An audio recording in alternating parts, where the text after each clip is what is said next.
Hey everyone, welcome to Localism, the podcast that asks if we're putting our power in the right places. I'm your host and guy who eats slices of Wonder Bread like right out of the bag, Blunchley. On today's episode, absolutely no politics or localism. I know, don't get excited, don't get used to it.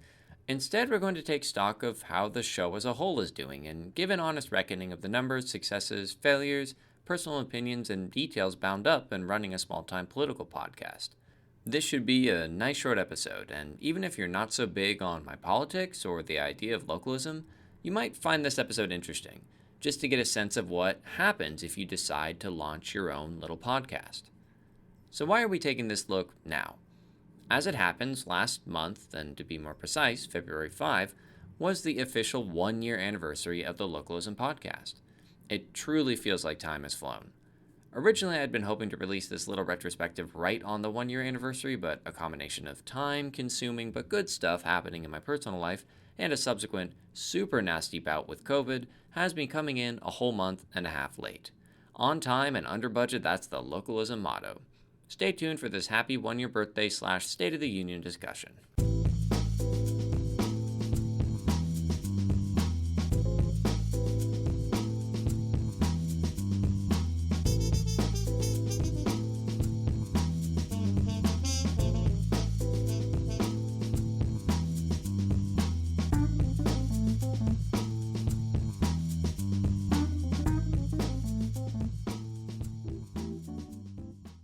To kick off this discussion, I want to talk about what our team's expectations were when we started Localism.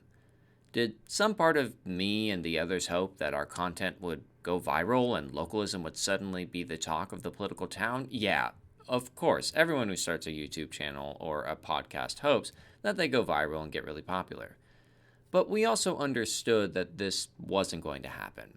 Our objective, in other words, what we thought was realistic, expectations more along the lines of, well, more or less failure. We knew that the show was going to revolve around half-hour to 1-hour episodes of one guy, me, with questionable reading skills talking about pretty niche and opinionated stuff. Moreover, that niche stuff was going to be in a political perspective we'd sort of invented on our own, and that wouldn't bring in support from a listener base that might, for example, just be looking for content discussing current events from a Democrat or Republican perspective. There was no reason to think that there was much of an audience for what we'd be putting out. We knew that, we understood it. Half the reason we were making the show was just to have an opportunity and a space to really flesh out some stuff I and the others were thinking and feeling. Having to put these ideological and personal impulses into words, to turn them from vague thoughts into comprehensive positions, was in itself a really big win.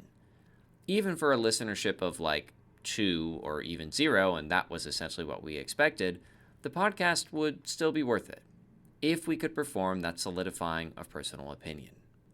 So if our hopes and dark, twisted little fantasies were going viral, and our expectations were basically nobody even notices we exist, how have things turned out over this first year?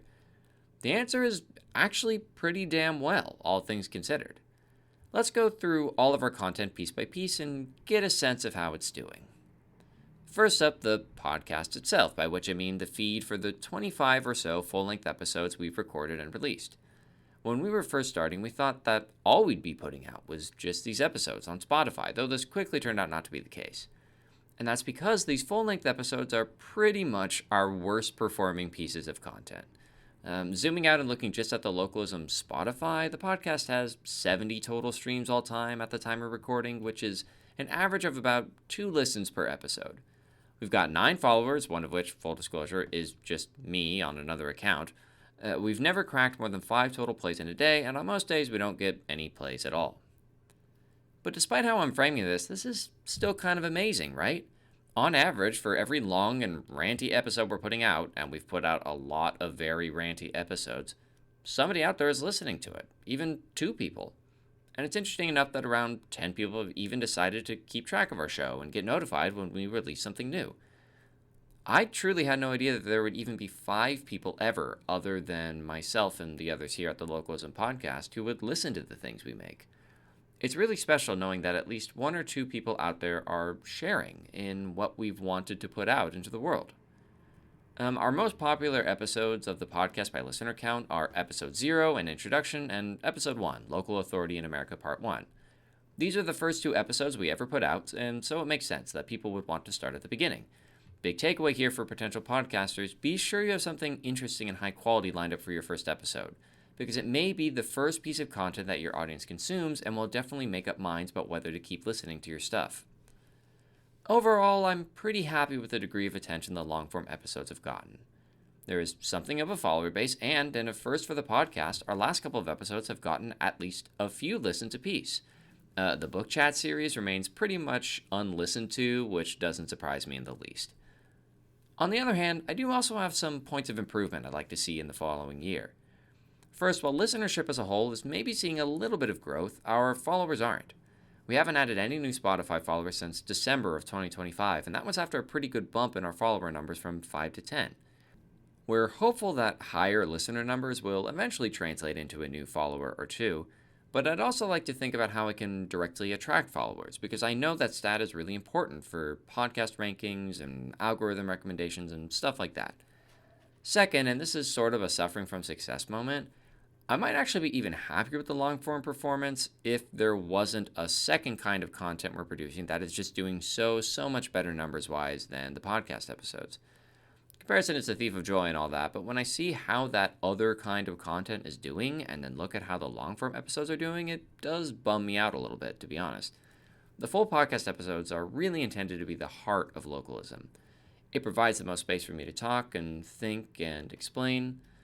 On the other hand, it is also probably the least listenable and possibly the least pleasant to consume piece of content.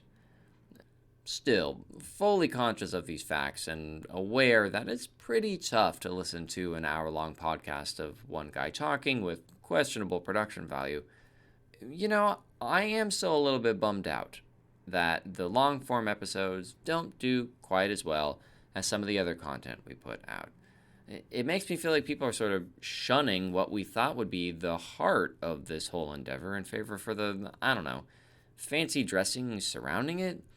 Like I said, I don't know what I expected. It's a tall ask for someone to click play and listen to my Poindexter voice for an hour about some inscrutable topic. This is just how I'm feeling, subjectively, and I don't mind sharing that with you guys. Before we move off the full podcast episode performance review, it's important to note that these Spotify numbers aren't the whole picture when it comes to who's listening to the full episodes of the podcast. Back when we were getting the Spotify account set up, we discovered that there was also a way to link a YouTube channel with Spotify so that anything that got posted to Spotify would also automatically get posted to YouTube. If you're thinking about doing a podcast, I really recommend getting that connection set up. As a result, our full podcast episodes release simultaneously on both Spotify and on YouTube. You may actually be listening to this episode on YouTube. Or more or less the release is simultaneous. To be more precise, it turns out that it takes a little bit from an episode to post on YouTube after it's posted on Spotify. I think it takes an hour or so. Anyway, point is, anything on Spotify eventually ends up on YouTube. How are things for the full podcast episodes looking over there? On the whole, a lot better than on Spotify, actually. More views per episode, more total views. Put a pin in subscribers for now. Weirdly, the most listened to numbers vary pretty heavily across Spotify versus YouTube. On YouTube, our most listened to episode is Localism and Organized Labor Part 2, which is crazy. That is a super unlistenable mess of an episode, but whatever. And also, Part 1 barely got any views. I have my suspicions about why Part 2 is our most watched full episode of the podcast, and we'll talk more about that in a sec, but for now, we just wanted to note the curiosity. So it definitely seems like more people are listening to the podcast on YouTube than on other platforms. Is that some hard and fast rule, and if you're thinking about doing a podcast, should you be doing it on YouTube rather than Spotify? I don't necessarily think so. My suspicion is that some of that traffic is being driven by me listing full-length podcast episodes as recommended videos on other content we post. I'm also unsure if Spotify or YouTube somehow are tracking each other's numbers. In other words, whether the listenership numbers on Spotify are somehow counting views on YouTube because they're linked up, or vice versa, or something. But as I've said before, taken at face value, simply cross-posting to both Spotify and YouTube seems to have doubled listenership. Definitely be sure to do this if you want to start up your own podcast. You know what's had exactly no effect on viewership or listenership? That's right, the podcast's Blue Sky account. Many of you might be surprised to know that Localism even has any social media beyond Spotify and YouTube. Well, we do, though we don't use it for anything but putting up links to our content, and I think I've made like 2 off-topic posts about stuff like SpaceX being subject to RLA jurisdiction, which was something that we talked about very briefly in our Localism and Organized Labor episodes. We've got like 10 followers or so on Blue Sky. I know in my head that I should just go out and follow a shit ton of people and hope some follow me back, but I really don't want to do that. The right targets would seem to be a bunch of terminally online political posters, and I just don't want to make it seem like Localism somehow approves or is entangled with whatever politics these Blue Sky folks have to offer. For now, I'm content to just keep Blue Sky as a links repository, though I really should try posting on there more often about current events to try and drum up a little engagement. Another online thing that I guarantee you don't know is that Localism actually has a dedicated website. Yeah, www.localist, that's with a T, not an M, localistpod.net. I think literally nobody other than me has ever visited this site, which we pay out the nose to keep up and maintain. Honestly, I should just let the domain lapse, but it's sort of fun to think that Localism has its own piece of internet real estate carved out. The site is truly nothing other than a few embedded Spotify episodes, like one embedded YouTube short, and a submit your questions email fill-in. So, nothing special, but hey, consider dropping by if you ever want to shoot us a question or comment about the podcast. You could always just leave a comment on one of our YouTube videos or on Spotify, but email's a good way if maybe you don't want to deal with the public seeing whatever you want to say, or you want to give us space to give you a longer, more thoughtful response. All in all, I think these other vectors of internet engagement haven't really panned out, aside from being vanity projects or content repositories. Blue Sky in particular, I think we could spend a little bit more time on to try and get some interest in the podcast. With that, let's move on to the elephant in the room, the other kind of content that Localism produces, the one that I mentioned just a second ago, the one that's very different from the long-form episodes, the one that has kind of swallowed up the podcast and the YouTube channel as a whole. I'm of course talking about the YouTube shorts that we produce. I have such a love-hate relationship with these shorts. On the one hand, they are undoubtedly the most common way for people to interact with our content, the most effective way to get eyes on the channel, and definitely have driven growth over on YouTube. At the time of writing, we just hit our 20th subscriber on YouTube thanks to our 3 hot takes short that we put out. That short is currently sitting at about 800 views, so like literally 100 times more views than our average full-length podcast episode. 800 views on something that we put out is like super crazy. I think our record is hovering around 1,000 views on one of these shorts. And because every short we produce is intended to be the companion for a long-form podcast episode, and because we link to the associated podcast episode at the end of every short, I think the shorts are also the reason why the podcast gets more views on YouTube than it does on Spotify. People see the shorts, and some small percentage get interested and click through to watch the longer videos. It's a pretty good system. If you're starting out a YouTube channel about, whatever, about your backyard garden, about lawnmowers, about cars, I definitely make some shorts too. It's a great way to reach people that otherwise might not be recommended your content. And I can't overstate how much these shorts have done for the channel. We've actually grown to the point that Localism averages something like 2 to 3 views a day just on random videos, even when we haven't posted anything, and even when we haven't posted anything in a while, which happens pretty frequently. I can just check the channel on a random day in between videos or podcast episodes, and there will be a couple people who have wandered in to give our stuff a look. And almost always our shorts are what's being viewed on a random day. Of our 20 subscribers, pretty much all of them have clicked subscribe after watching a short, which is something that YouTube tracks. People who run a YouTube channel can see which videos lead people to subscribe. They can see stuff like the average age of subscribers, where folks live. It's useful data, probably more useful to someone who's a little bit bigger, but it is something we can tell. And even for a small YouTube channel, it's nice to know which kind of videos are making people actually click subscribe. Anyway, really, if you just take a step back and go purely by the numbers and the degrees of performance, Localism isn't a podcast with an associated series of YouTube shorts.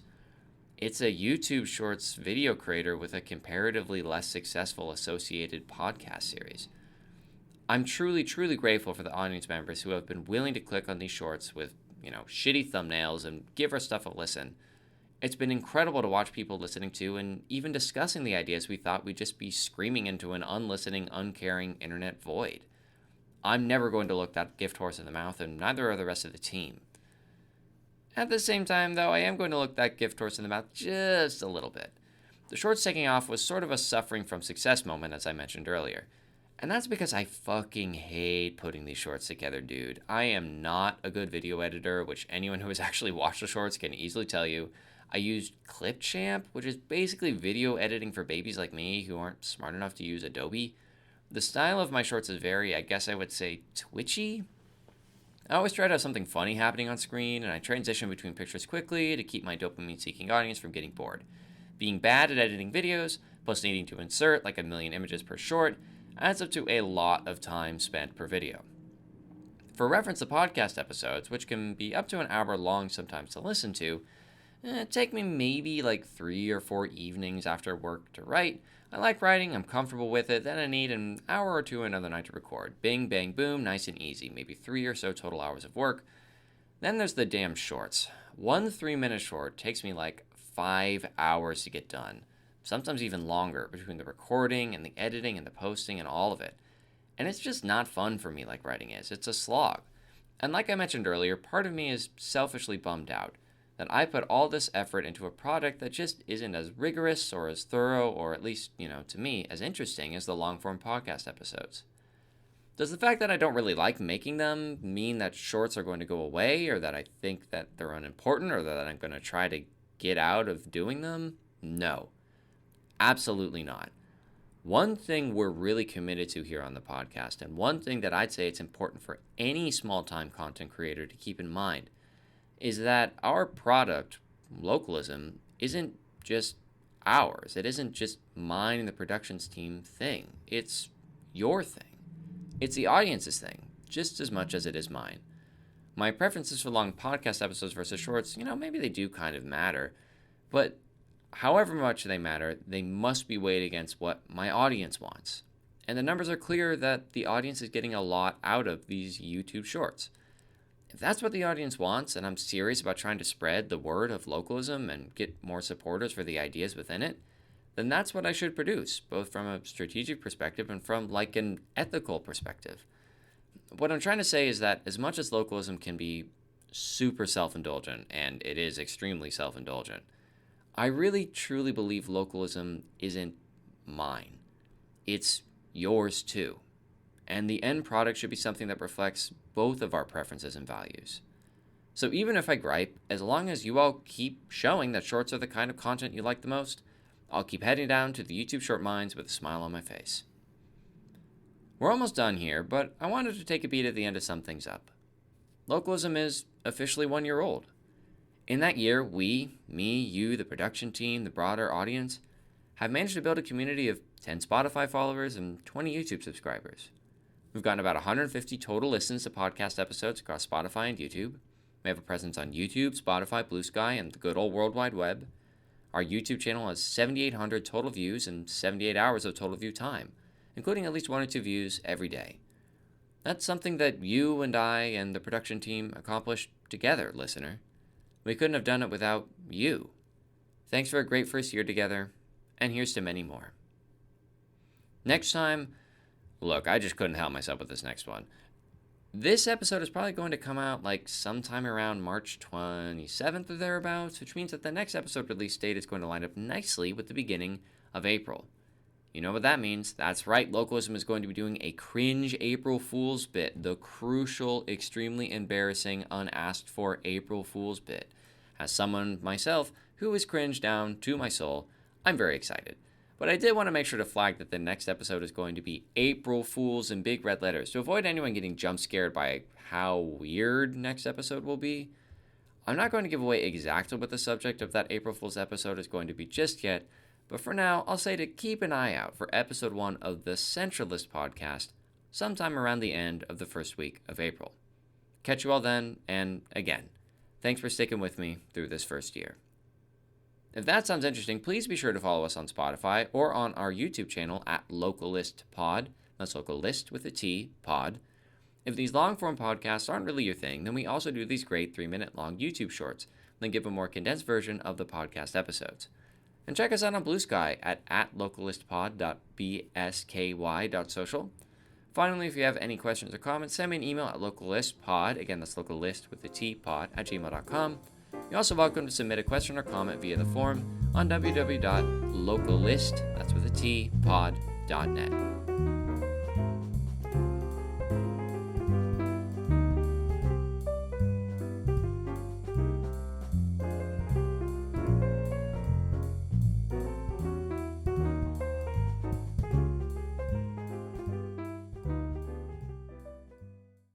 A huge thank you to Kevin McLeod for letting me use the two songs in this podcast, Acid Jazz and Opportunity Walks.